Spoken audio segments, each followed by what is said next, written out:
everyone, welcome back. This is Denise, and today I thought we would look at a few more books from my bookshelf. So these are watercolor books. They are some that go through more of some of the basics and the essentials and things like that. And I just thought I would show you a flip through of some of these in case you've been interested in any of them. This has kind of got a glare on it. Let's just move it to where this, there we go. So this is Watercolor Texture for Artists. Explore simple techniques to create amazing works of art by Anna Victoria Cauldron.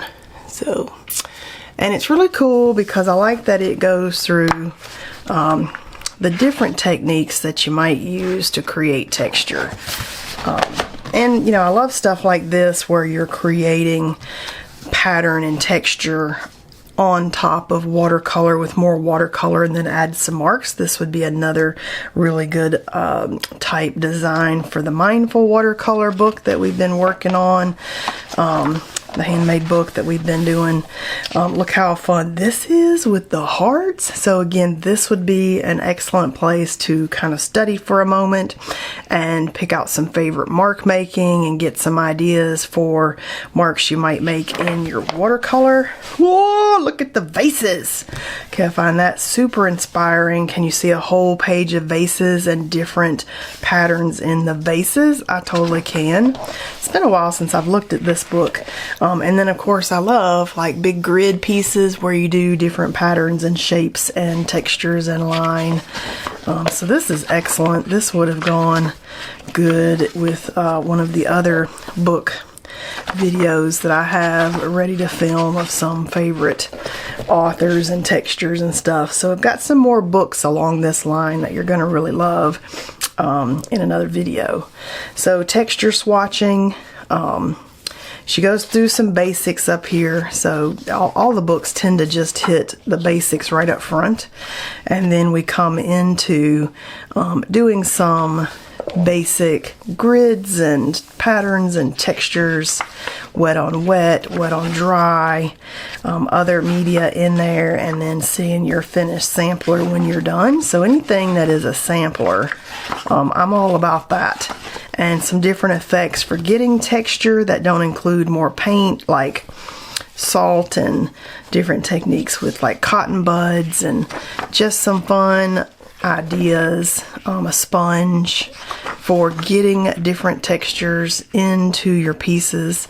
And then, you know, I like the texture that the watercolor itself creates with the blooms and the hard edges and all of the things that when you're doing traditional watercolor is considered a bad thing, but I feel like in the type of art that I create, that's what I want. I want the granulation, I want the separations, I want the hard edges and the blooming. I want all the goodness. And then, you know, you can then draw on top of that with other designs and patterns to create that sampler piece, and it just creates such interest to me to have all that dimension in your watercolor, which, you know, for the most part, as a traditional watercolor artist, you wouldn't normally want. I want all of that. And then the rest of this book just kind of goes through some projects and some ideas, just like some of my other favorite books. Look at that. That's fun. That's like the stones, but now it's seashells. Totally love that. Another stripe one. I think we all do stripe samplers. I have my own version of those in the totems that we created in a lot of the videos last year. And again, circles and stones. So that's a really fun, you know, motif. Let's create a forest. So that's more along the lines of the mindful painting, which I've been doing in one of my handmade books, and now flipping through that book, I really just get a sense of satisfaction and joy because I love looking through it. It's amazing. So this book is fun. Watercolor Texture for Artists. Explore simple techniques to create amazing works of art. And I hope, you know, when you're doing these flip throughs, you can get a good idea of whether any of these are something that you would want in your own library. So this is How to Make Art for Joy's Sake, Free-Spirited Watercolor by Christy Rice.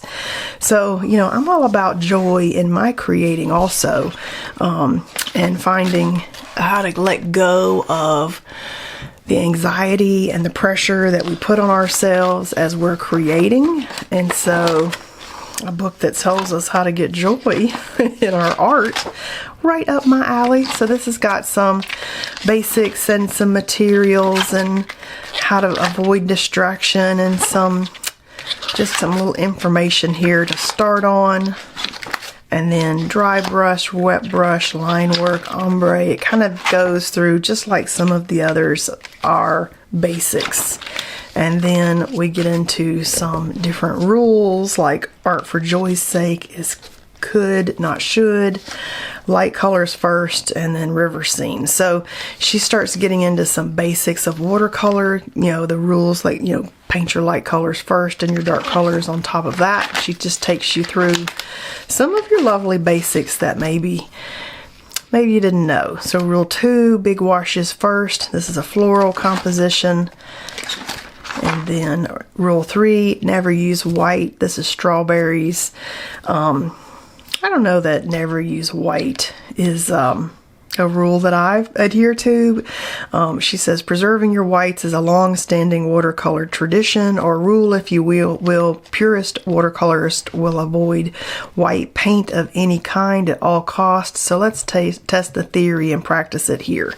But I think rules are made to be broken, and that's some of her things in here too. Learn the rules, but then figure out what really works for you. Rule 4, use only professional best quality paints. Again, I think she's showing you here how to break some of these rules in here. And then remember the joy, as you're creating. So now we're ready to go, and she starts getting into exercises. So this book is good if you want to get the basics, you want to know what general rules are, but then you want to figure out how to break them and how you can work some of these into your own artwork.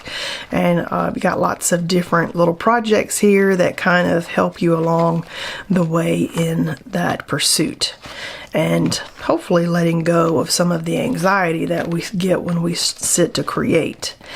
So it's a fun book. I like having this one in my library. I look at it sometimes and just reflect on what's working for me or not.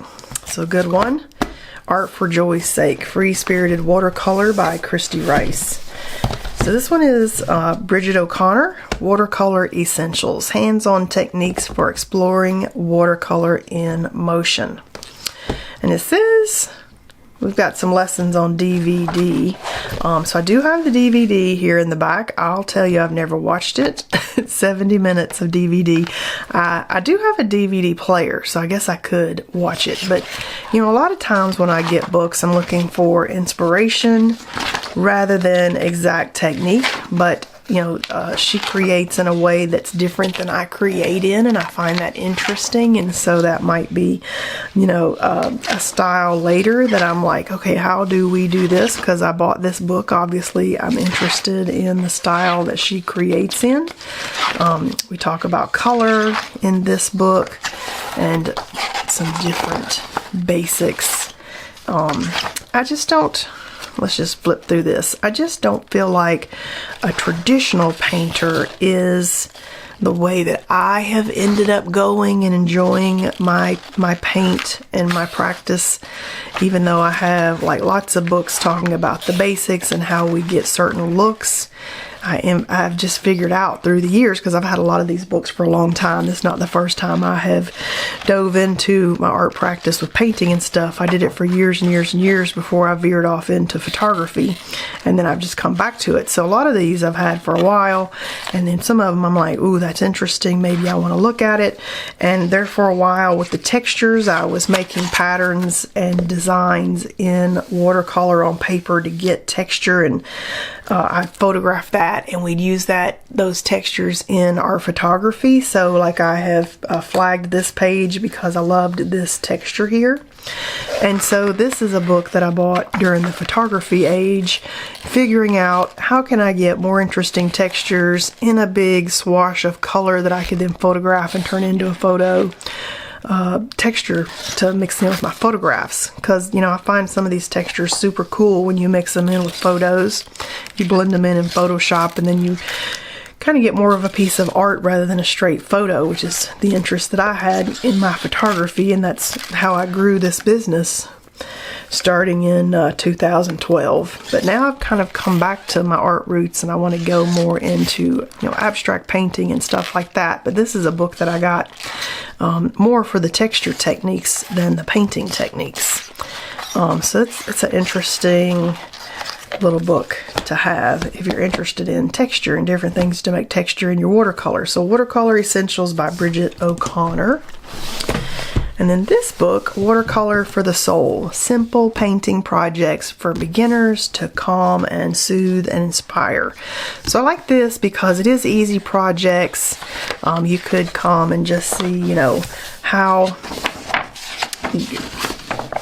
and what we could paint, just interesting small stuff. Enjoy the project, finding inspiration, choosing a subject. It goes through the basics, got your materials and caring for your materials, paints and other supplies, colors, choosing colors, buying a set, warm versus cool, watercolor basics. So it does kind of go real briefly here through all the basics and your mixing of your colors. And then we get further back to some techniques. I like to break the spine of my books. I like to just open them right on up. And this one I've had on the shelf a while. Different washes, exercises with masking fluid. So it takes you through all the basics before you get to the projects. And so these are more like layered shapes and how you layer things, so that's really fun for mindful exercises that we could do in our book compared to some of them that represent actual items and objects. Leaves, I like leaves, so leaves are fun, and this is a nice exercise for different leaf projects. And then more leaf inspiration. And so if you're into any type of botanical leaves and stuff that you want to add to your artwork, this is a nice little exercise on different leaves.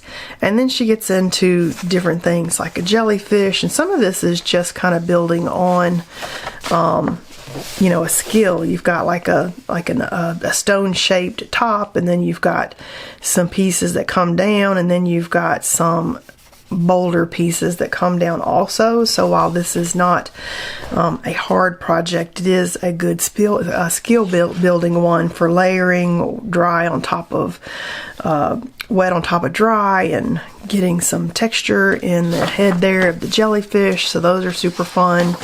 And then she progresses to other subjects that are just skill building kind of projects. And they're not hard, and they're designed. Look at these. I love vases, so different vessels and vases goes right along with one of the other ones that we just looked at with the vases. Man, we might just have to have some vase ones come out because I'm feeling it. I like a leafy wreath, and these are really popular, especially right around Christmas time, and you could put some berries in there and have a Christmassy wreath, so those are super fun, and it kind of goes through the methodology on making that. Stacked pebbles is fun. So yeah, lots of different ideas here in this one that kind of work on building your skills. And I like the echinacea, the cone flower. That's my favorite flower, so that's kind of a fun exercise if you like flower art, which I do. So yeah, that's a fun addition. Butterflies, I love butterflies and moths that are really pretty, so this is a nice little exercise for maybe painting some butterflies and moths. And that would be a pretty page in your mindful journal. And then I like this tree branch here. Maidenhair fern is what that's called. So some interesting, fun projects. And then at the back she's got more inspiration for patterns, and I'm all about pattern inspiration. I almost think I should just tear all these pages out of all these books that I find inspiring and make myself a pattern library. Or you could just, you know, come through and paint all these patterns and make yourself a pattern library, which would be better than tear it out of your book, but I'm just being funny. So excellent little book with some exercises in it. Watercolor for the Soul by Sharon Stevens. So I hope you enjoyed this look at some of my watercolor basics books in my library. It's always fun to have some about the basics that you can do further research, in addition to some that push you in your creativity. So I hope you enjoyed these, and I'll see you guys next time.